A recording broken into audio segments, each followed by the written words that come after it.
Zurich, Switzerland, May 27, 2015, 6 a.m. The city is still. The lake is dark. The air carries that particular silence that only exists in the hour before the world wakes up. But inside one building on the lakefront, something is already in motion. The Baur Hotel, 170 years old, 5 stars. A guest list that reads like a history of European wealth and power. Kings have stayed here, heads of state, captains of industry. And tonight, 7 men who run the world's most powerful sport are sleeping in its rooms. They have no idea what is waiting for them outside. The police move through the front entrance without announcement. No sirens, no loud commands, no drama for the cameras. The hotel staff have been briefed in advance, every detail planned, every room number confirmed. This is not a raid, this is a surgical extraction, and the men upstairs are still asleep. In one gloved hand, a single sheet of paper. Names, room numbers, charges. 7 names on that list, 7 rooms, 7 men who within the next 20 minutes will go from being among the most powerful figures in global sport to defendants in a United States federal criminal case. The document does not care about their titles. It does not care about their FIFA pins. It only cares about what they did. Room 412. The door opens. A man in a white dress shirt, no jacket, no blazer, no armor of authority, stands facing the wall. His wrists are bound behind him. 24 hours ago, he was untouchable. This morning, he is just a name on a list.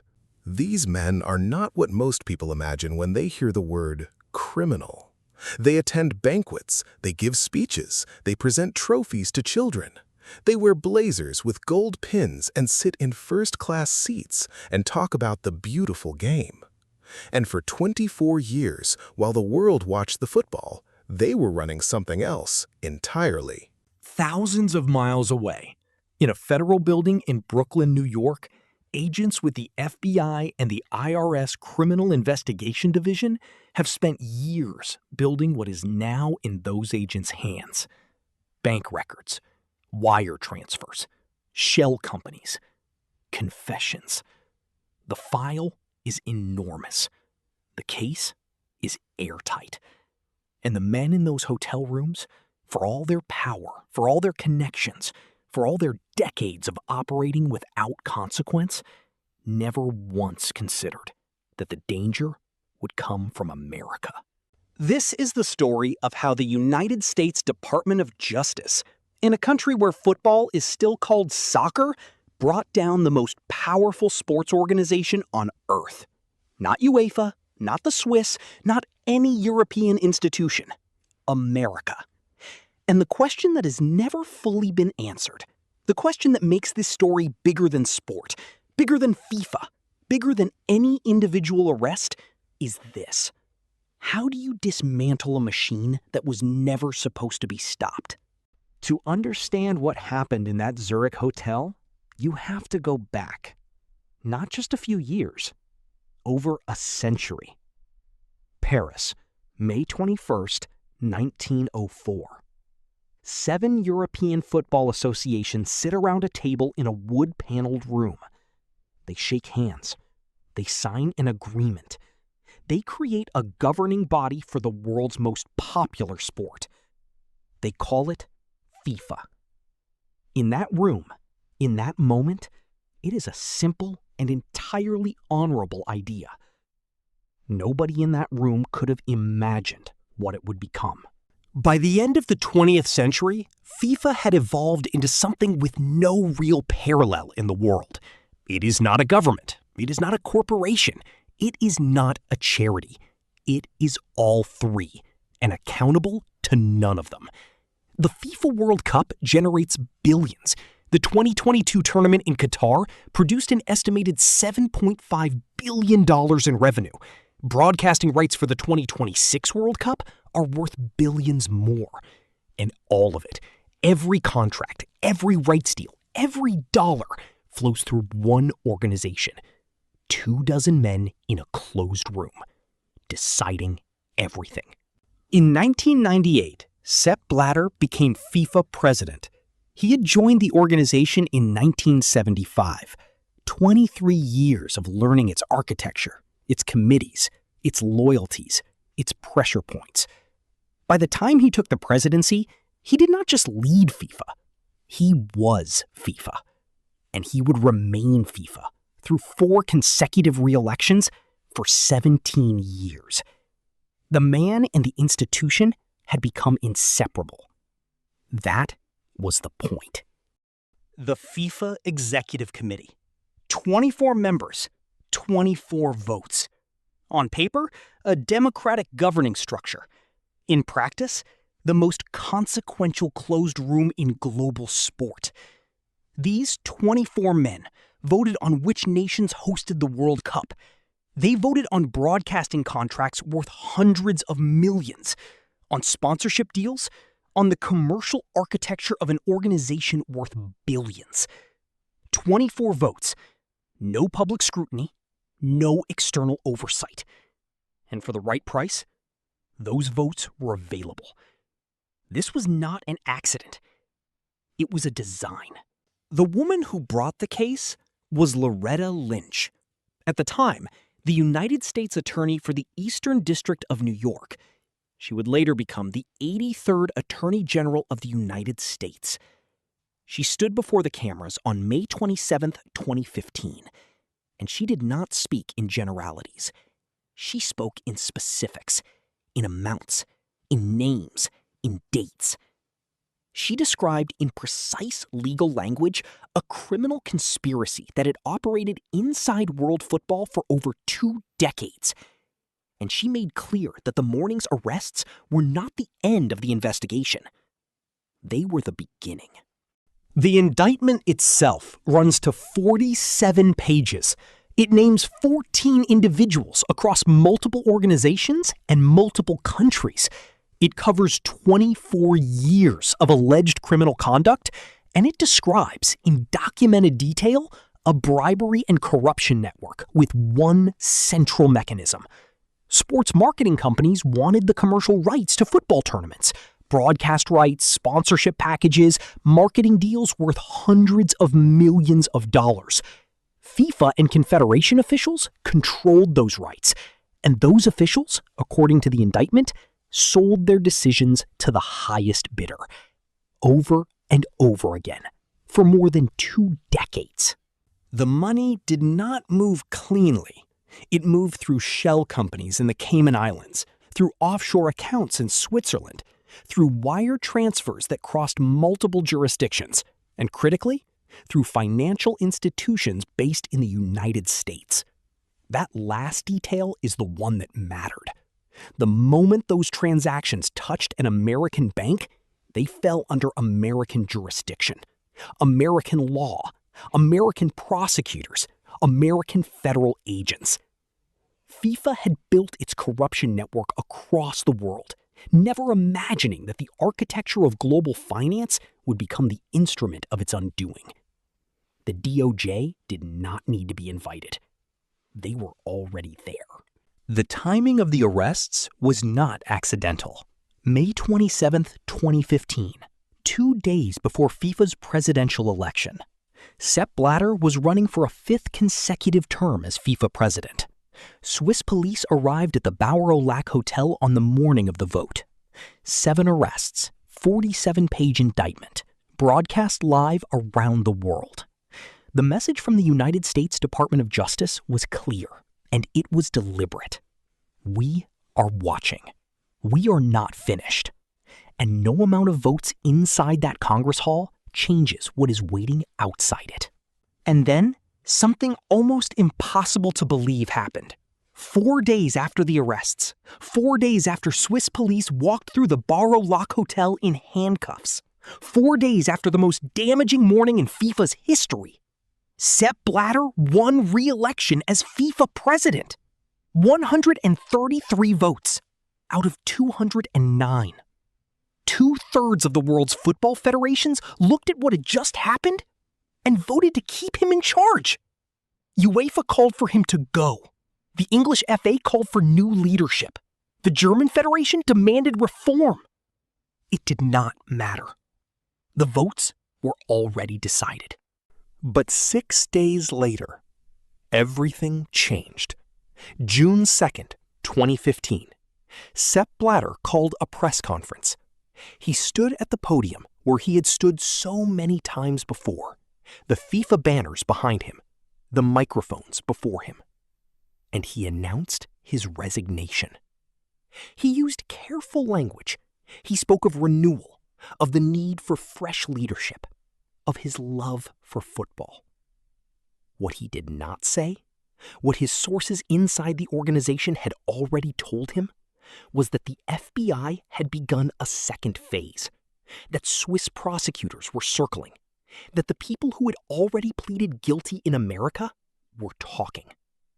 Sepp Blatter did not resign because he wanted to. He resigned because he couldn't.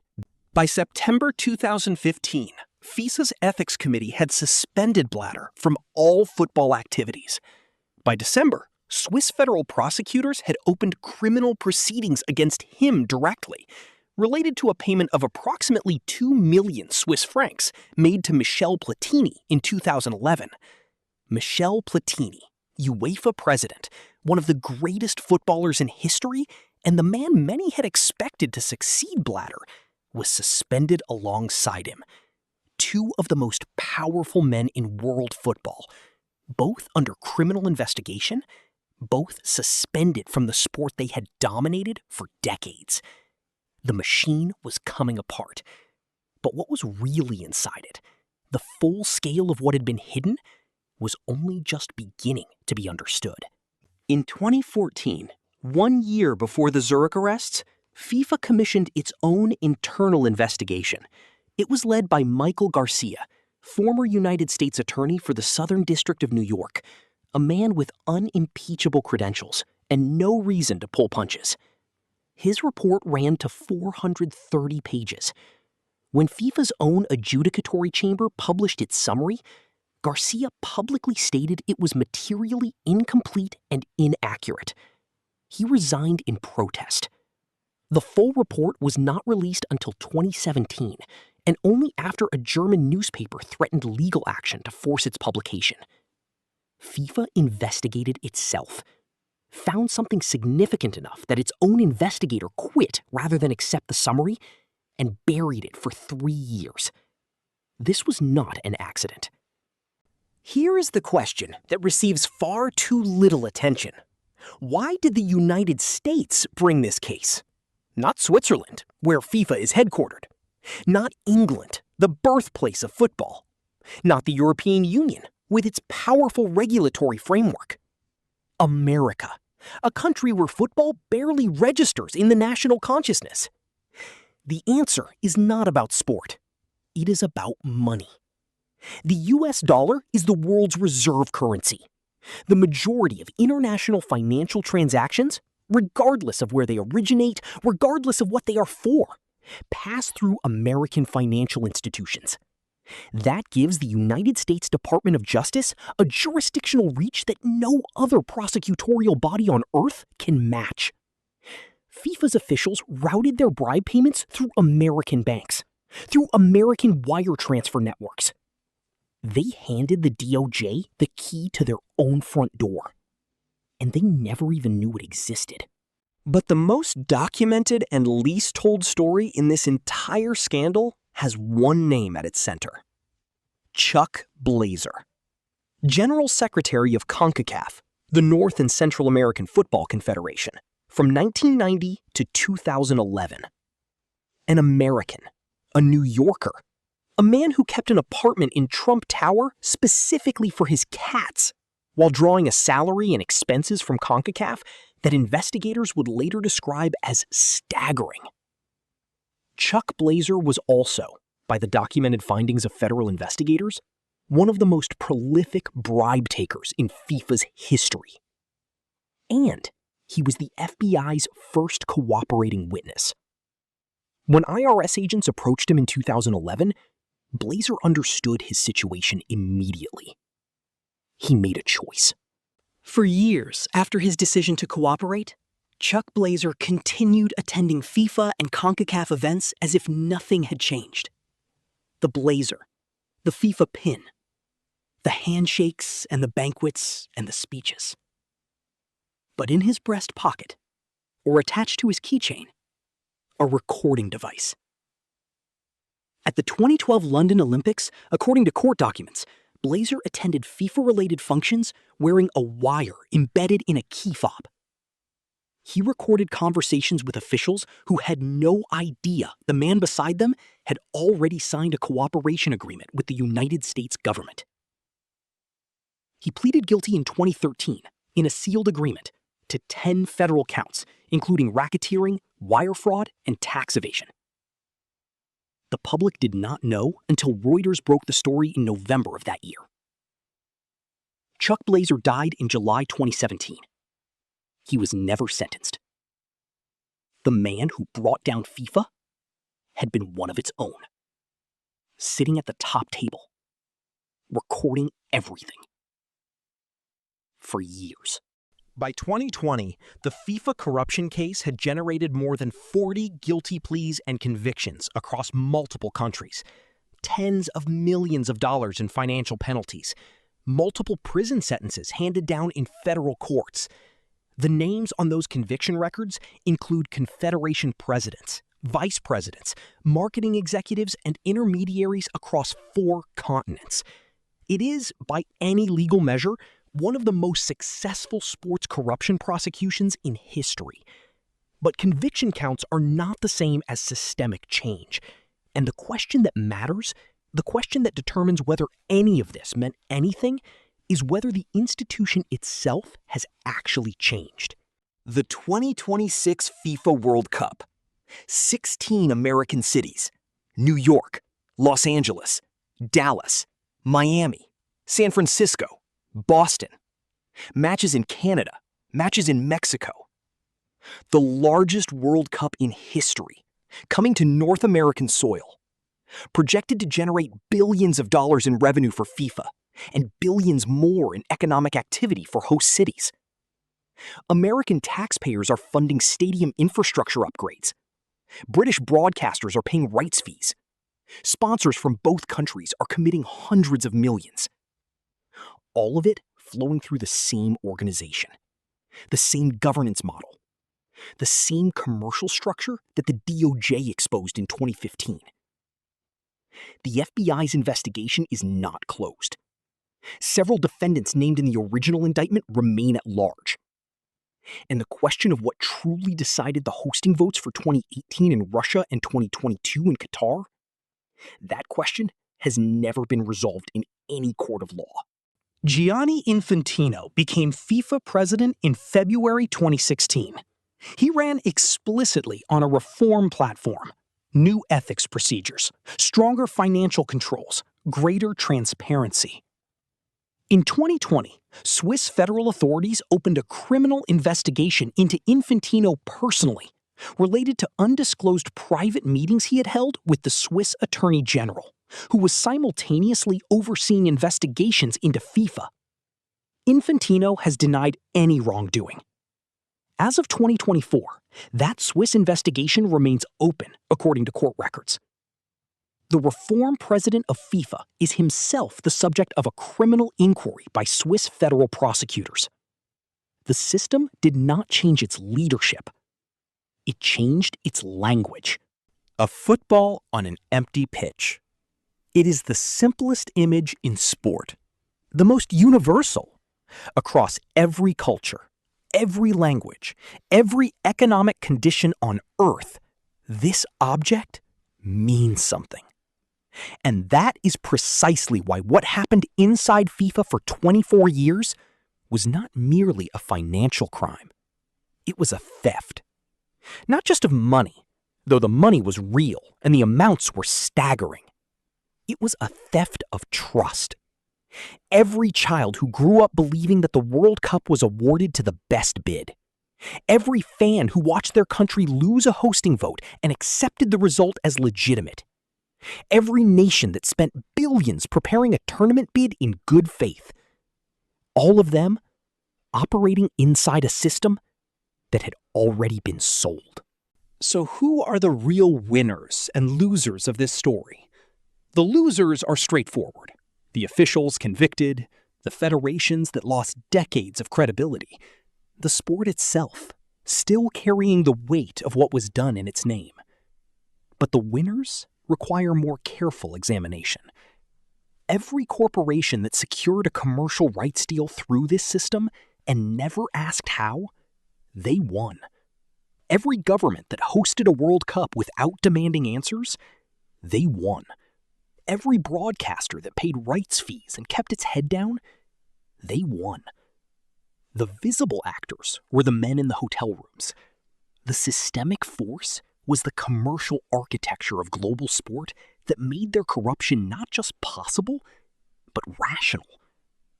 And the hidden beneficiary of that corruption continuing unchallenged for 24 years? Everyone who profited from the silence. The Department of Justice did something historic in 2015.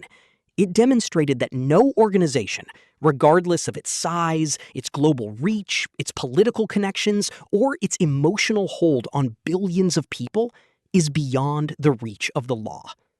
That matters. That is real.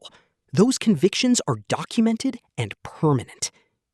But 40 convictions inside a system of 211 member federations, billions of dollars in annual revenue, and a World Cup arriving in America in 2026? Is that enough? Is the prosecution of individuals sufficient when the institution that made those individuals possible remains essentially intact?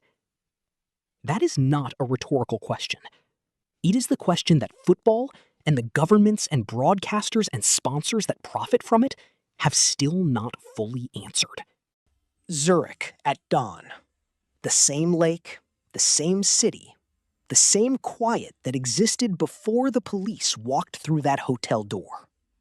The Baur lock is still open, still 5 stars, still taking reservations. FIFA is still here, bigger than ever, with its World Cup coming to American soil in less than 2 years.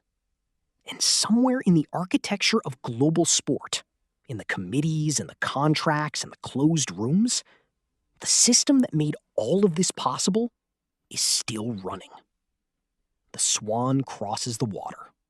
The city wakes. The game goes on. Is what the DOJ did in 2015 truly enough?